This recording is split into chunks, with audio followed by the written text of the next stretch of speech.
Hello and welcome to Raju Notes channel, your pit stop for weekly current affairs updates. The updates tailor-made for students taking all kinds of competitive exams like UPSC, civils, defense and placement interviews. Please subscribe to the channel and stay updated every Sunday.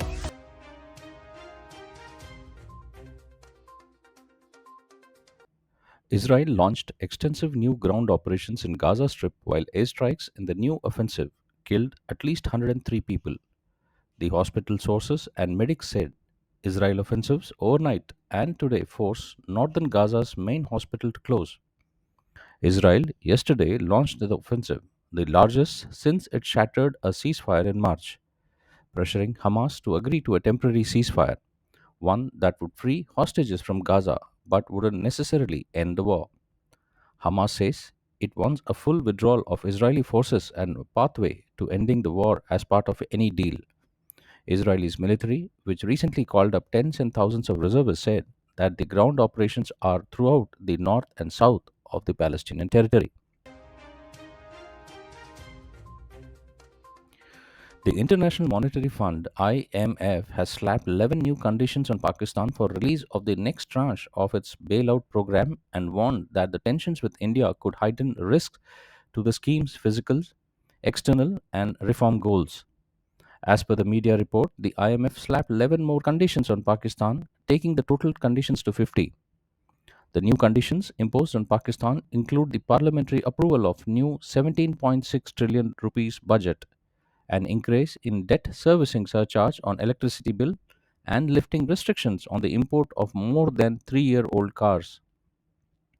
The staff level report, which the IMF released last week, also said that the rising tensions between India and Pakistan, if sustained or deteriorate further, could heighten the risk of the physical, external, and reform goals of the program. The team of US surgeons has performed the world's first inhuman bladder transplant, which was announced this week. Surgeons in Southern California have performed the first human bladder transplant, introducing a potentially life changing procedures for the debilitating bladder condition. The operation was performed earlier this month by a pair of surgeons from the University of California, Los Angeles, and the University of Southern California on a 41-year-old man who has lost much of his bladder capacity for treatments for a rare form of bladder cancer. Dr. Indradev Gill, who performed the surgery along with Dr. Nima Nisari, called it as realization of dreams of thousands of patients with crippling pelvic pain, inflammation, and recurrent infections. Dr. Gill said the surgery is a historic moment in medicine and stands impact how they manage carefully selected parents with high symptomatic terminal bladder that are no longer functioning.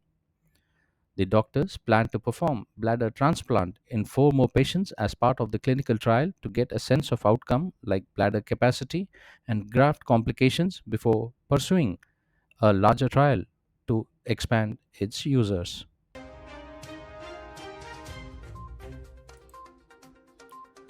External Affairs Minister Dr. S. Jaishankar will embark on a 3 nation visit to Netherlands, Denmark, and Germany this week.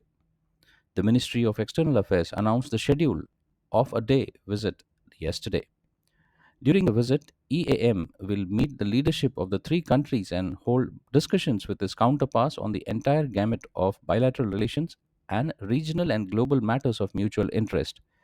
The visit is part of India's ongoing diplomatic engagements aimed to deepening strategic ties and enhancing cooperation with European partners, focusing on strategic partnership, trade, investment, and regional and global issues of mutual interest. The Indian Army has rejected the reports that claim that the ceasefire between India and Pakistan ended last week. According to the Indian Army, there were no Director General of Military Operations (DGMO) level talks scheduled between the Indian and Pakistani side on 18th of May. It said, as far as the continuation of a break in hostilities as decided in the DGMO interaction of 12th is concerned, there is no expiry date to it. The last DGMO level talks were held on 12th of May between India and Pakistan. During the talks, issues related to continuing the commitment of the both sides must not fire a single shot or initiate any aggressive and inimical action against each other were discussed. It was also agreed that both sides consider immediate measures to ensure troop reduction from borders and forward areas.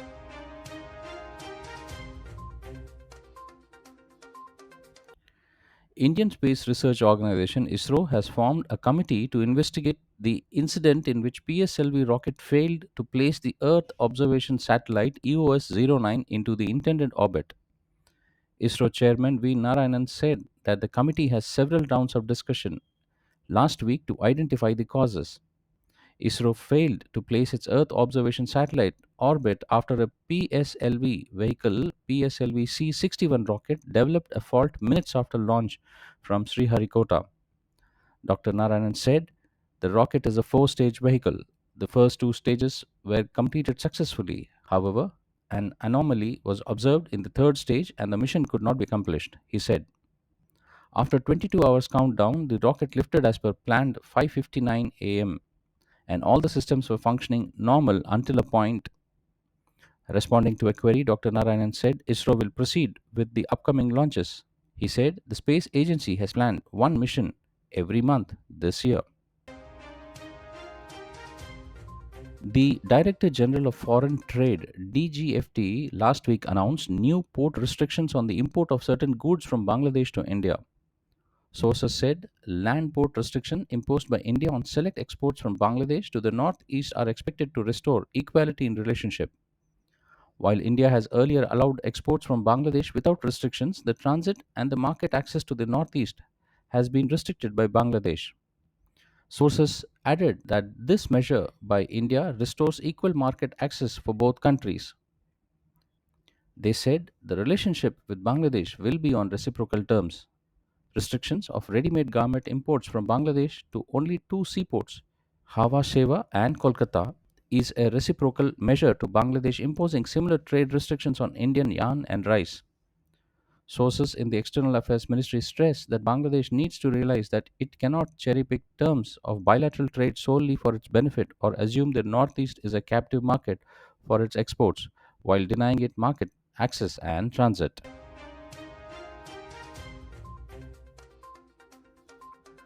Parliamentary Affairs Minister Kiran Rijiju has announced that seven all party delegations will soon engage with key nations under Operation Sindoor, reflecting India's collective resolve against terrorism. In a social media post, Mr. Rijiju shared list of MPs and delegations representing this united front.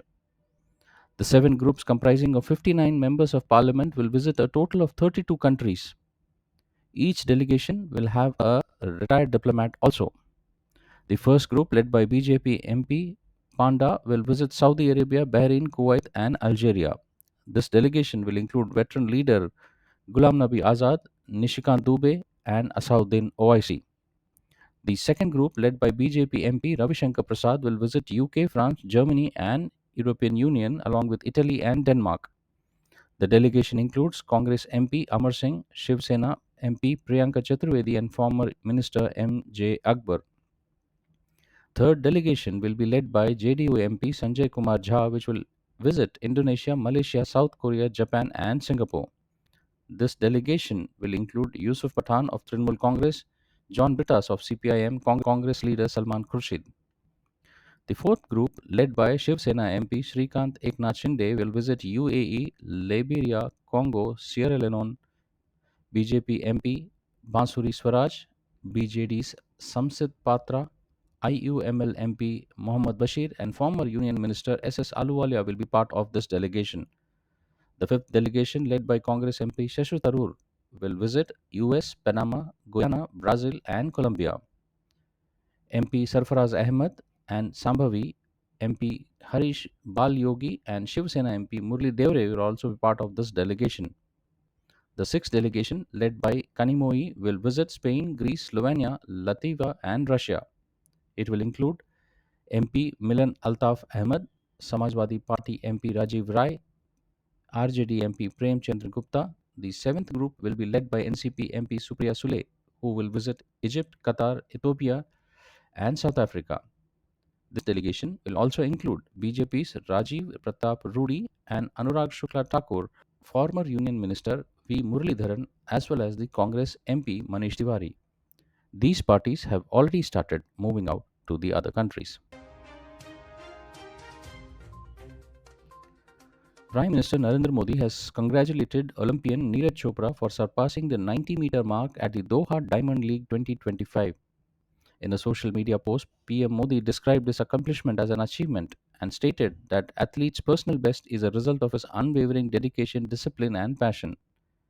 He further expressed that India feels immense pride and joy in his achievement.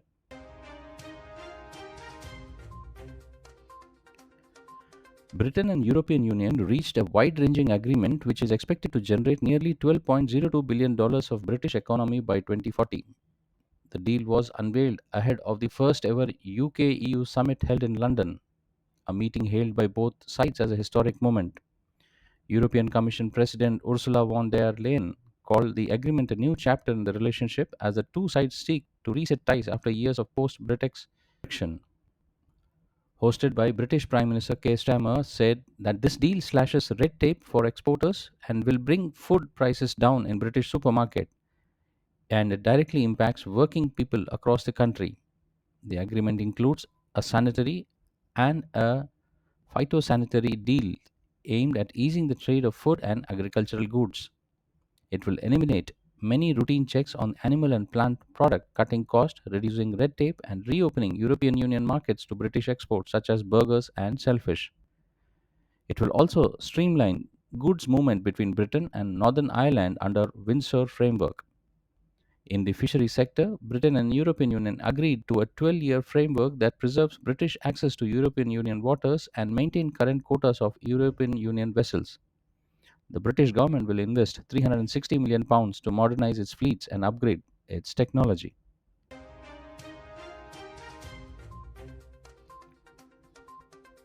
India has been awarded the certificate of elimination of trachoma as a public health problem by World Health Organization at the 78th WHO Assembly in Geneva. This recognition is a testament to India's sustained efforts in disease elimination, preventive health care, and commitment to ensure health for all. In October 8 last year, WHO declared the government of India had eliminated trachoma as a public health problem. India also became the third country in the Southeast Asia region to reach this public health milestone. The government has taken various steps under National Program for Control of Blindness and Visual Impairment (NPCBVI) to eliminate trachoma. Since 2019, the national program has developed a continuous surveillance setup for trachoma cases by collecting case reports from all the districts in the country via specific WHO shared format. The National Trachomatis Trichiasis Survey was done in 200 endemic districts of the country during 2021-2024, which was mandate set by WHO.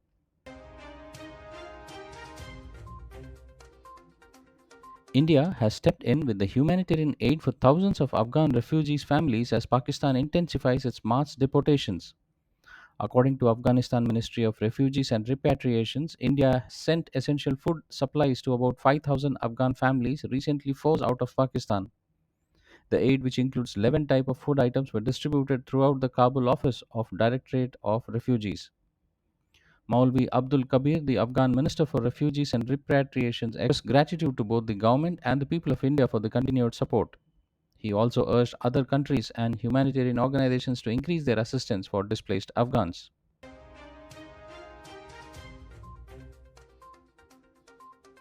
The United Kingdom signed an agreement this week handing sovereignty of the contested and strategically located Chagos Islands to Mauritius. The move, the British government said, ensures future of all US-UK military base that is vital to British security. Under the agreement, the United Kingdom will pay Mauritius $136 million per year to lease back the base for at least 99 years. The Indian Ocean archipelago is home to a strategically important naval and bomber base on the largest of its island, Diego Garcia. The Chagos Islands, officially known as the British Indian Occupied Territory, are located in Indian Ocean about 9,332 kilometers southeast of UK. The Chagos Archipelago, a group of 7 atolls with a population of just 4,000, was separated from Mauritius in 1965 when Mauritius was still a British colony. Britain purchased this island for £3 million, but Mauritius has argued that it has illegally forced to give them away as a part of a deal to gain independence from Britain. In the late 1960s, Britain invited the US to build a military base in Diego Garcia, the largest of the Chagos Islands, removing thousands of people from their homes. India has welcomed the signing of this treaty between the United Kingdom and Mauritius. India has consistently supported Mauritius' legitimate claim over the Chagos archipelago in keeping with its principal positions on decolonization, respect for sovereignty, and the territorial integrity of the nation. Well, that's all, friends, for this week's updates. See you soon next Sunday on the same channel. Till then, take care. Bye bye.